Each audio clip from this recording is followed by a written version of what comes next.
We are starting right now. Adam, Brian, we'll start the meeting. Janice, will you please do roll call?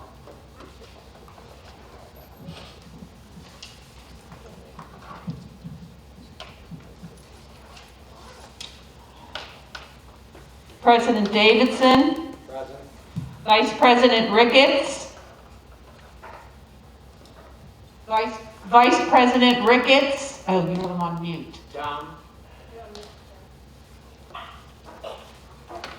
Janice McCabe is doing roll call. Vice President Ricketts. Present. Secretary Kincaid, present. Treasurer Hahn. Present. Director Arbott. Present. Director Hector. Director Suave. Director Setzer. Here. You do have a quorum, Mr. President. Then I call the meeting to order.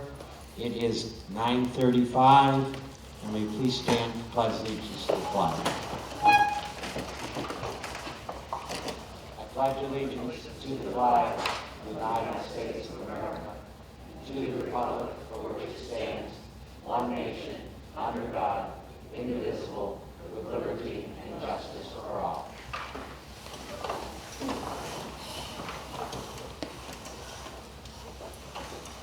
I'd like a motion from a member of the board to approve the March 5th board meeting minutes. Thank you, Ryan. And I do have a second. All in favor say aye. Aye. Opposed? Mr. Ricketts? Aye. Thank you. I'll turn the meeting over to the manager report, and Ginger, I'm going to ask you to go first.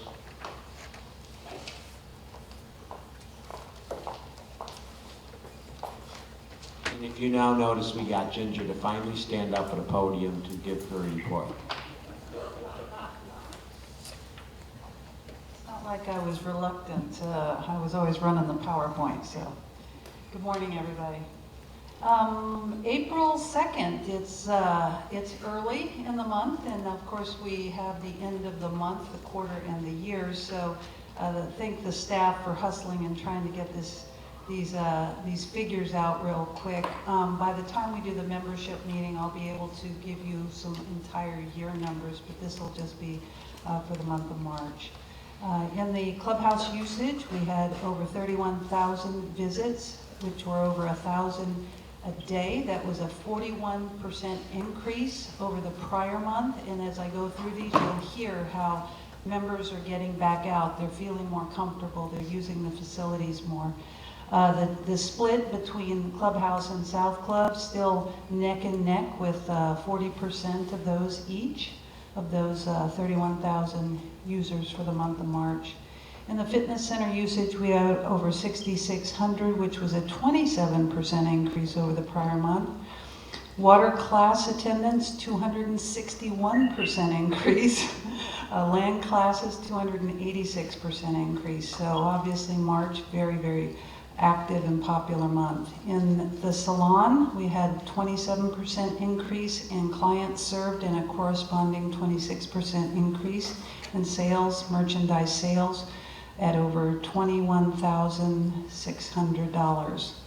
For food and beverage, we had 6,300 patrons served, which was a 31% increase, and 57% increase corresponding in the total sales.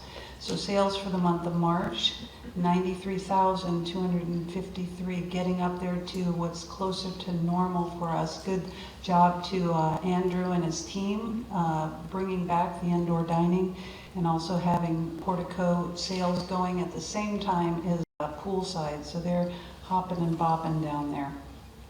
Just a reminder for the special events, trivia starts up on April 7th and karaoke on April 8th. Please remember this participation is capped at 50 participants. Social distancing and safety protocols for now are still in place. Monday F&B is still remaining closed, and the full breakfast menu will not return until further notice. On projects, the remaining 2020-2021 leftover projects, main clubhouse and south club surveillance camera enhancement projects have begun. The cabling and camera installations are completed at the south club, and the main club is in progress. For this theater right here, the sound system project is pending the date of installation from the vendor. The moisture intrusion testing, this item just never seems to get off the list.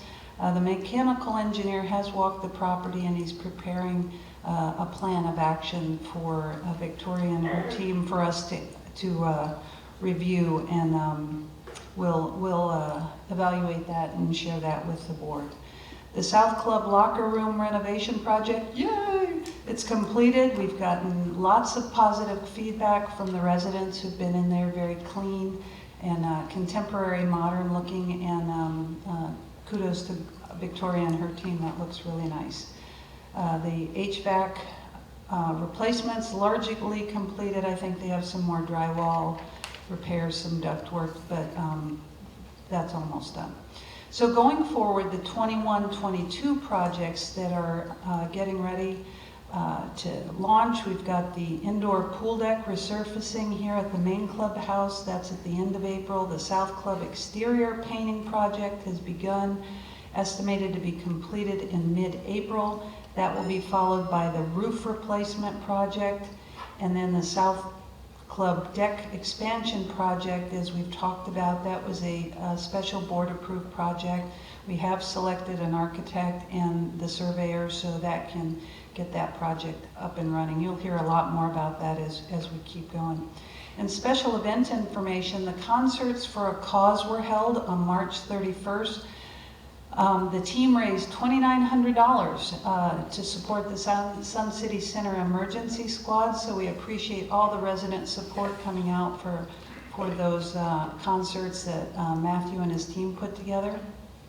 On COVID operations, VEST is currently awaiting whether we will be hosting another vaccination site in conjunction with South Bay Hospital. If and when we get confirmation, we will provide announcements and details to the community. As of today, you may be aware they have lowered the age down, so basically anybody 18 and up can get the vaccine now. On operations, look for upcoming e-blasts on the events that the team are preparing to ramp up again. Movies, expos, Queen's luncheons, etc.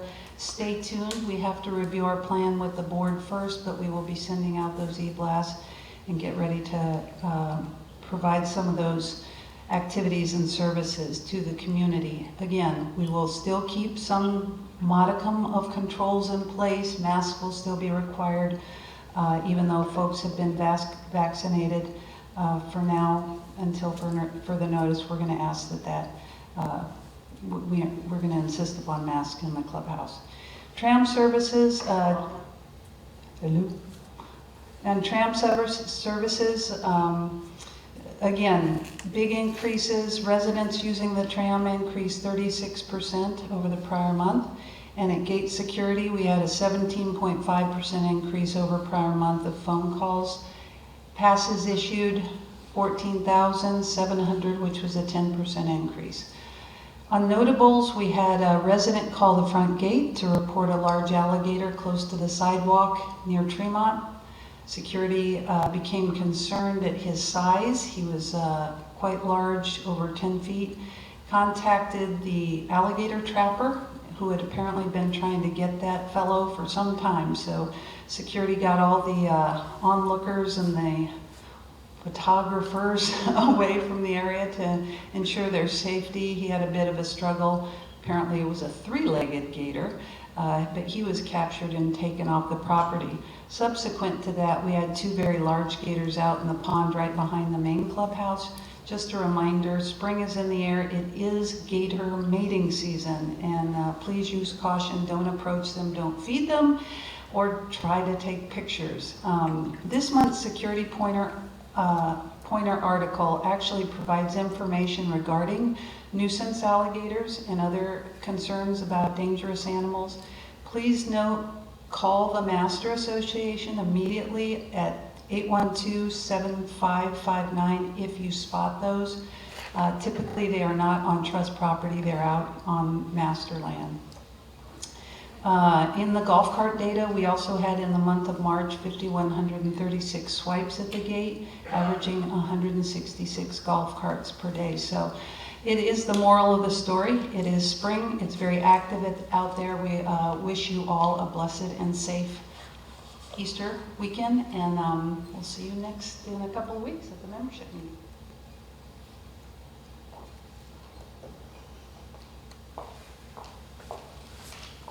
Thank you, Ginger, and I would remind all the board members and guests to please wear your mask as we require it within the clubhouse, that masks be worn at all time unless speaking. And now I'll turn the meeting over to Keith to give his report from First Service Residential.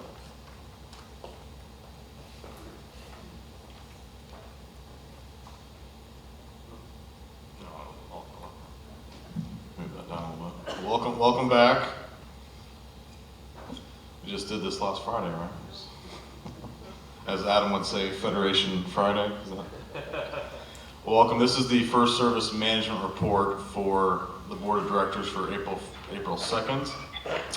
This does confirm that all Federation directors presently sitting on the board are current owners of their condominium parcels and are up to date on their maintenance fees as of March 31st. So we do check that, so it's just so all the board members know and the community knows. Just a couple updates again. As Ginger stated, we're still following mass protocols for the community, so as well the First Service office is going to remain under those same protocols that we've listed in the past. A couple of administrative points for the board. These are slightly updated numbers from last week, but transfers for the month of March, we did 59 transfers, so almost 60 sales for the month of March. We did 37 leases. We did over 4,000 phone calls. We had about 1,400 walk-ins. And again, we did about 117 alterations for the communities, followed up by 227 invoices approved and 11 new contracts drawn up.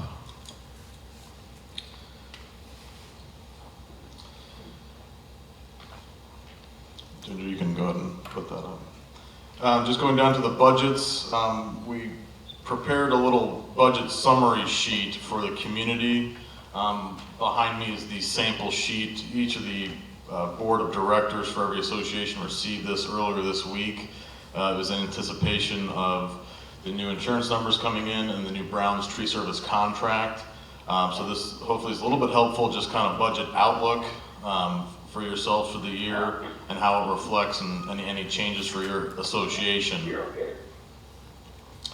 Just kind of briefly going through what we like to do at the very top there, we just kind of showed your estimated property premium for just your association and then what the actual premium came in. And then obviously it would be the difference to budget. So any positive number there is we're doing well, we're under budget. Following that with the changes this year with the D&O premiums going from one bundled policy with travelers to a separate bulk package policy with individual policies for each association, you can see the difference there. So for this example here, the full budgeted D&O premium was $480.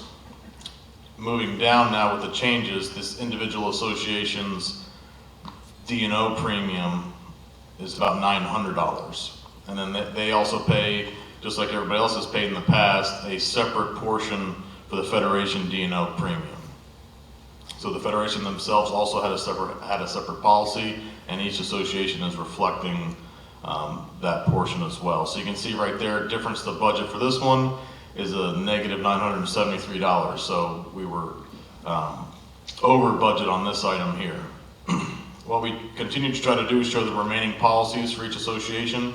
So the next category down is all the other policies, which would be your liability, crime policies, all the doc stamps and financing charges. So you can see what we budgeted, what the actual policies will turn out to be, and again, that net difference to budget. Again, this one, again, was slightly over budget, $705. And bringing down, we kind of lumped it all together. Your total estimated insurance cost for your association was listed, the actual cost that you'll pay for this year policies, and then again, your total difference to budget. One other budget item that was also a variance, or we saved a bunch of money, was the palm and hardwood trimming contract. So we wanted to try to show somewhat of an offsetting savings. So again, right below that, we showed the budgeted amount for every association for the grow contract that was in your budget. And then we show the reflected new Brown's Tree Service contract, which came in lower for every association. So there was a savings for this association of almost $850. And then going down to the bottom, we just kind of compared the two.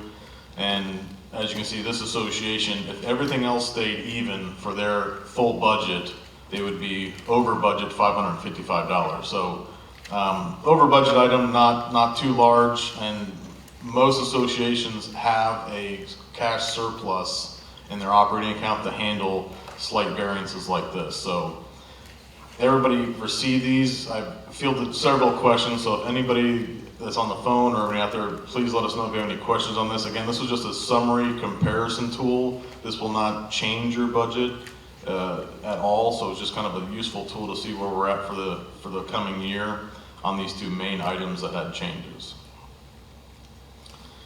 Speaking of that, the insurance is going to be voted on next week at April 9th's special membership meeting. Ma Bell will be here after the meeting because we need everybody to sign the D&O applications. We also sent that out, so please stop in to see Ma Bell and sign your application if you're here today. And we look forward to having everybody come next week and vote and approve the insurance. It is a very important part of running an association. It is a required element of Florida statutes to have insurance, so it becomes increasingly challenging if there was a problem with the vote. So we encourage everybody to ask questions now, get any answers, and hopefully we'll see you there and vote yes on all the policies. Moving down the report, just a quick update from the Spectrum TV and Internet, the speed lift that we talked about at the membership meeting. Slight update on that with Spectrum is that they are actually going to be looking into all of the accounts on Kings Point property, and they'll be pulling a report showing which modems need to be changed out. Meaning, so hopefully they'll be able to identify a small number of modems that need to switch out, and they'll go directly to those folks and swap those out, and then everybody should be able to have the speed lift all at once. So it looks like it'll be a smoother process. I'm told by next week they'll have a meeting and give me some more answers, so we'll keep you updated on that. Landscaping, Ryan continues to do his iAuto reports with the new software. If you hadn't had one done yet for your association and would like to see one, please reach out to him, and he can come out and do a full report. It's got a lot of good information in there, and it's a very useful tool again. And a quick note, the 6-month landscaping reviews, all that information will be in each president's mailbox today and also emailed out to them. Again, this meeting is going to be on April 23rd. It's going to be in here in the Veterans Theater, and the schedule and everything will be in there, so you'll see which section it lines up. But we encourage you to get those performance reviews back to us so we can calculate them and show the results to the landscape vendors. Jumping down the palm and oak tree trimming, we have the new contract did start yesterday, April 1st, with Brown's Tree Service. They are going through and starting up in section 1 at the front of the community with the oak and hardwood tree trimmings, and they are making their way through the community now, and we'll have some before and after pictures at the next membership meeting of some of the oak trees and how much of a change has occurred. So we're pretty happy right now with the change in vendors and the outlook, at least on the oak trees. So any questions on those? We will continue to update the schedule with the oak trees if it changes, if they go faster or something happens. And then once the palm trees start in May, we'll also send a schedule out for that to try to keep everybody up to date. And lastly, for March, the work orders in landscape are only 17. So again, the number's been steady in the high teens each month. So that is good to report. We'll probably see some of those increase as the oak tree starts and as the palm tree starts. We expect to see some additional work orders for that. And lastly, just for the board's understanding, we always try to increase everybody to be on our Avid Exchange program, which is our accounts payable program. So if you have a board that's not on there, or have any questions, please let us know. And if you have any, process or tutorial questions on it, please give our office a call. We'll be happy to kind of walk you through how the system works and how it benefits everybody. And again, we're always obviously ready to take after hours calls, so please let your folks know if they have a problem after hours, that we have a 24/7 call-in number, and we're available at any time. That's all I had on my report, unless there's any board questions. And I did want to just take one brief second while I had the mic to address a little concern that was sent out by the Master Association last Friday. It was an unfortunate notification that was sent out, and I just want to clear up our standpoint on it, because there was a couple of questions asked in there about why we would do such a thing, asking code enforcement to come out and check on the water restriction policy and a proposed variance. We were asked numerous times by the community, by the landscape committee members back in January, as folks started to receive those postcards in the mail about this county water restriction. So we continued back then to try to ask, hey, what's going on? Continue our conversation with the Master Association, what's going on? Really didn't get any solid answers back, any kind of petition number, any real information. So again, we continue to be asked. Ryan asked every day when he's out in the field, what's going on with this? And we encourage people to call the Master Association. It was our hopes that they would send something out. I even asked them on March 4th, if there is a petition or variance in, please send it out. Give them the numbers. Give us some kind of information to the community, because we're getting constantly asked about water restrictions and what's going on in the community. So it's unfortunate that this was sent out. I did talk to SwiftMud asking about the petition number and when the variance was approved. So the timing was a little bit precarious when the communications were sent out by the master board. They had a newsletter that came out on 3/22. I feel like they could have easily put in there the petition and variance number that was approved on March 9th. I'm happy to see that the variance is posted in their window now. And if you want to go and read, it says it's supposed to be displayed for public use. So this was our concern and Ryan's concern, because he holds a horticulture license and he has obligations to that license to get questions answered and to advise things, not only on water, but on fertilization applications and spills. So again, it's our hopes to work with everybody and communicate with everybody. We were just hoping to get a little bit better communication back from the master. And again, I hope this clears up a little bit for the folks in the room and on the phone, our standpoint on what happened. So, and I'll take any questions on anything.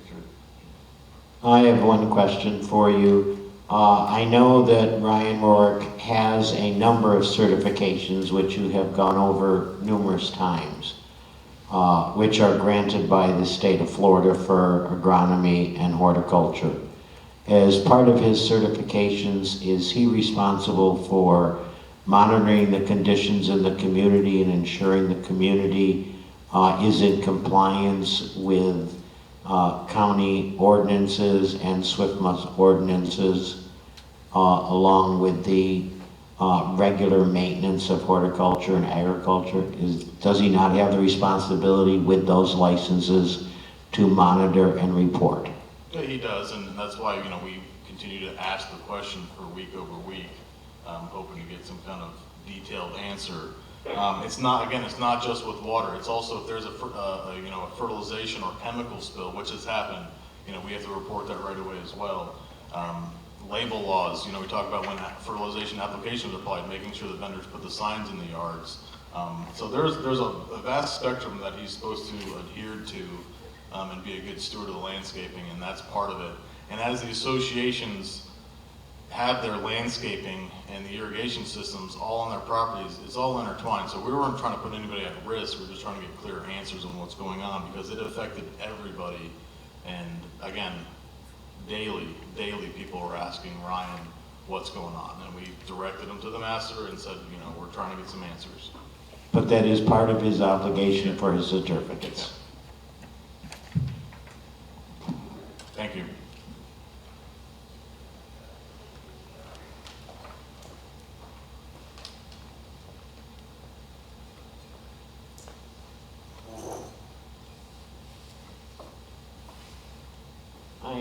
basically going to skip committee reports unless any committee wants to do a report. We have some new committee members, and I'm going to skip the committee reports at this time, and we'll resume them next month when the new committee members have had the opportunity to get together and work on things and resolve those particular issues. Alan, I know it's the 2nd of April. I know we have the year-end financials. I would assume that at the next board meeting you will provide financials, or did you plan on doing anything on that today?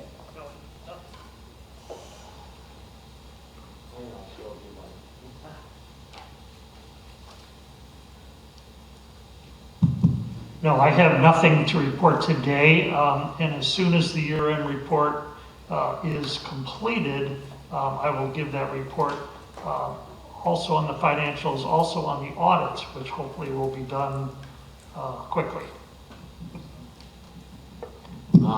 That leaves it to my report, and what I want to report to you is after our annual meeting, an organizational meeting was held by the board. The following officers were elected by the board. I was re-elected as president. Tom Ricketts was elected as vice president of your board. Alan Hahn was elected as treasurer of your board. And Janice Kincaid was elected as secretary of the board. So congratulations to all those individuals. In addition, Bush Ross was appointed by the board as our agent of record, and Webb Melton was named legal counsel for the board. Those are the main issues that occurred before the organizational board. And Alan, as treasurer, you will be notifying the bank of any change in signatures required so we can ensure that any checks that need to be written in signatures, that they have the appropriate officers of the board. And that would basically conclude my report. I'll be glad to open it up before we go to the appointments, both to the RFEC and to the committee appointments and the approval of the dates. I'd be glad to open the floor for any questions that any member may have.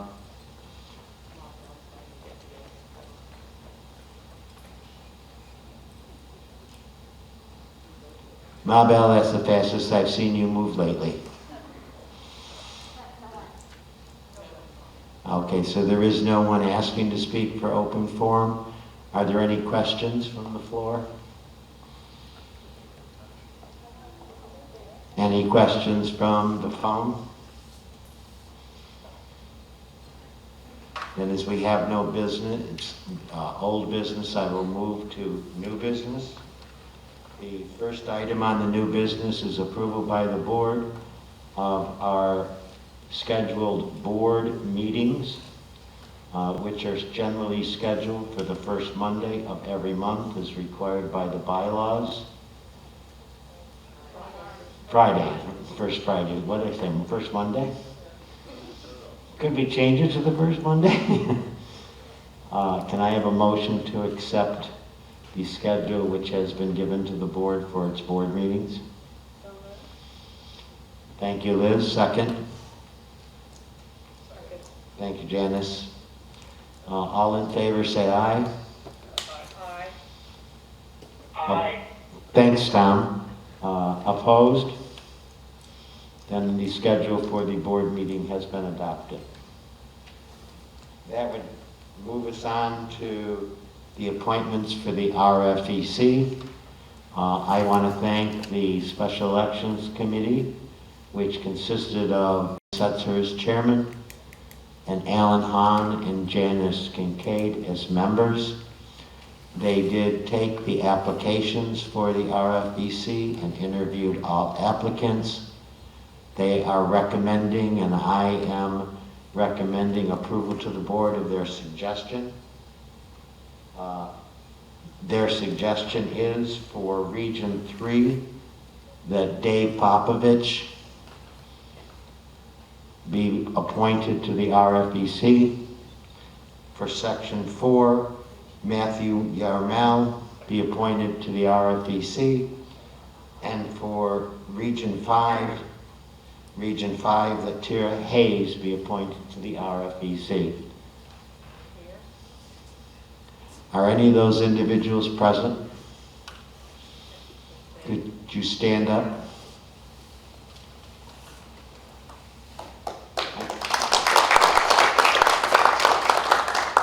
I would only ask before you leave the meeting that you take the time to introduce yourself to Ginger. Your first meeting would be the third Wednesday of April at 9:30 in the morning. And I believe probably it'll be in the North Forum. Is that correct? Or are you going to hold it in the card room, Ginger? Okay, so you will be getting a notice. I will see that Ma Bell provides to Ginger, because she sends out the agenda for those meetings. You will get them in advance, and it will tell you where they are located. And congratulations to all three of you individuals. Just to let you know, with Tom Ricketts joining the board, and he being elected to the board, we must fill Region 1. Notices have already been sent out to Region 1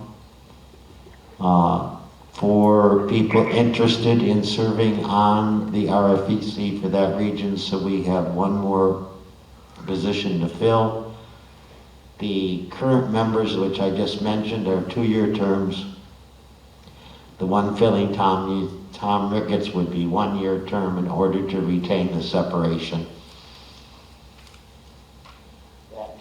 That takes us to the announcements of the committee appointments. These are appointments that are made either by the board or myself as president, according to the bylaws of the association. I will go over these rather slowly in case anyone who wants to make notes. The KPSCC.com Federation website will be updated to reflect the new committees. The Standing Elections Committee shall consist of myself as chair, Director Hector, and Vice President Tom Ricketts. Just to let you know, to be on the Standing Elections Committee, you may not be in your last year of your term.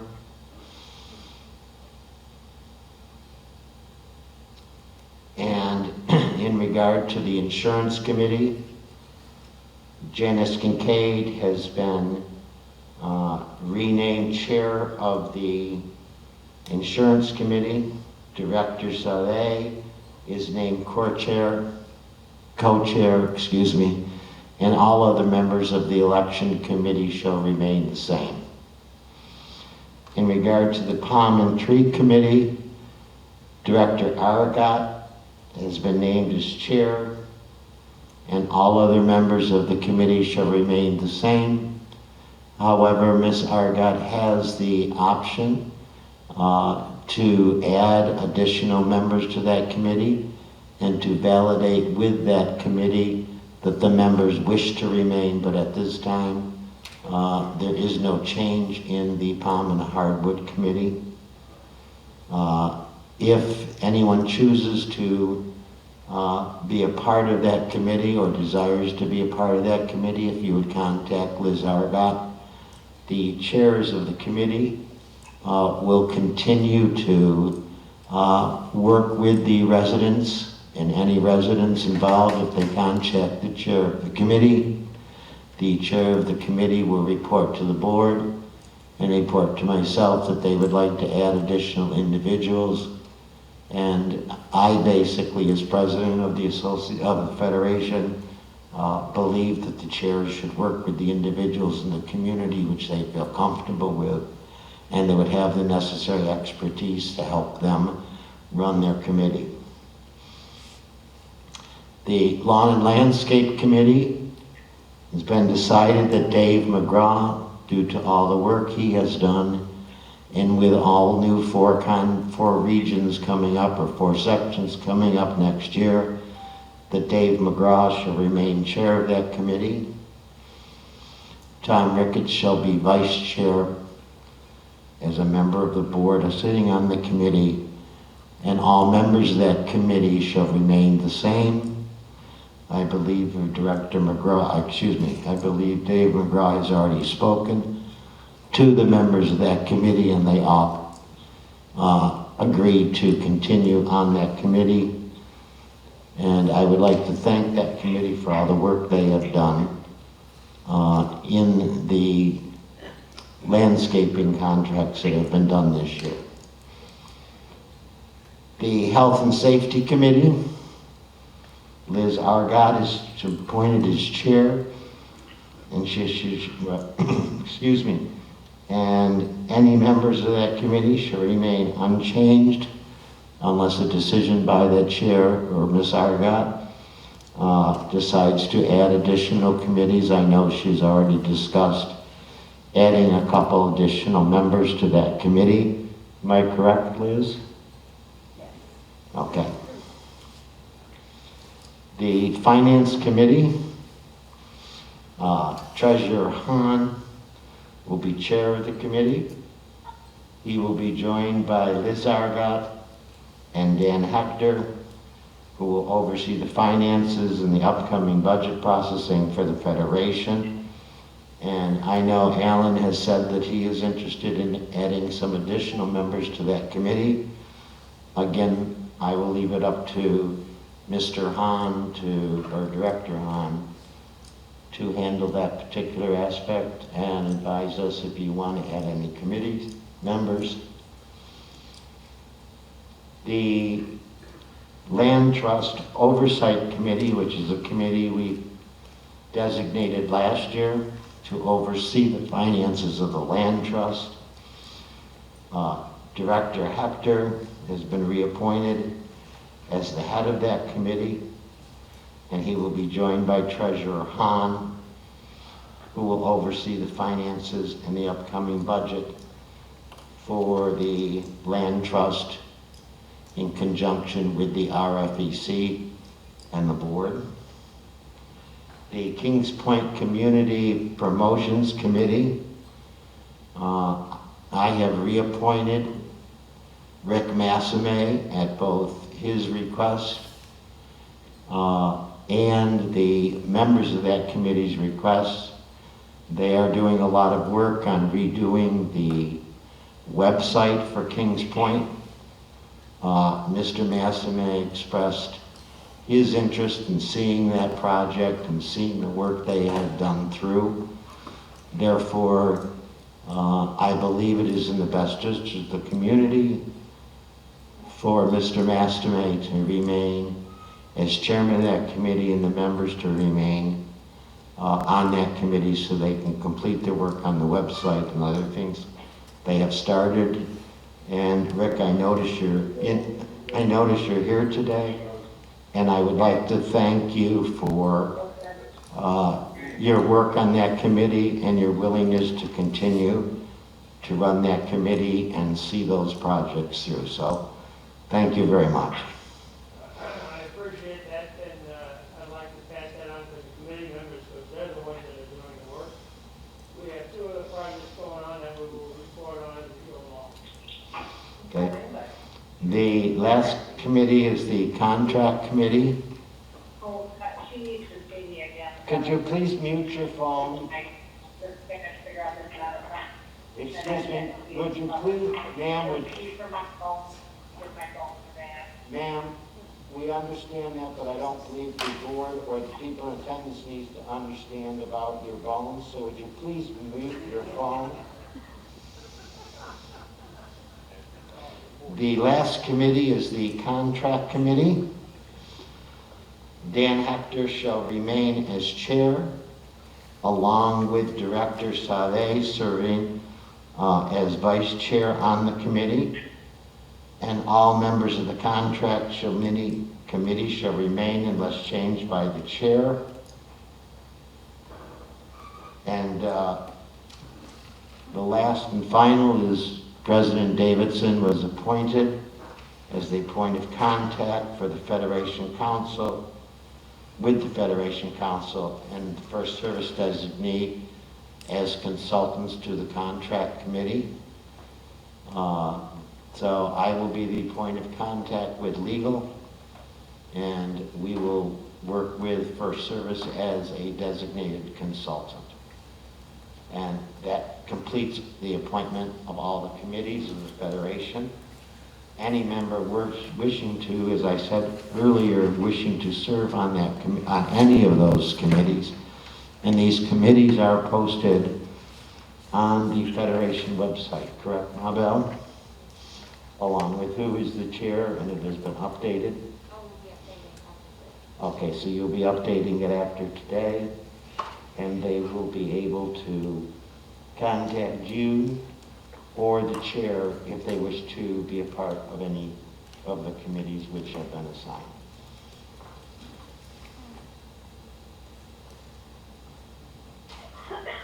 I will open the meeting up. Seeing that ends the new business, I'll open the meeting up for comments for good and welfare.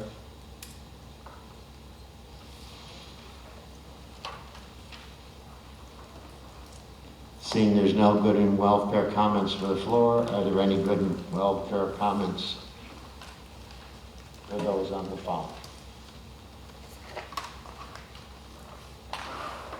Having no comments on good and welfare, I will be glad to entertain a motion to adjourn the meeting. Did you have a question, Liz, or do you want? Move to adjourn. Can I have a second to adjourn? Receive the second. All in favor, say aye. Aye. Opposed? Aye. Aye. Then the meeting is adjourned, and thank you for your attention. And by the way, if you are a president of your association, please sign the necessary D&O policy, because each one has to be signed. They have been brought down here, and it's a lot better if you're here today. It's a lot better than having to go to the First Service office to sign it.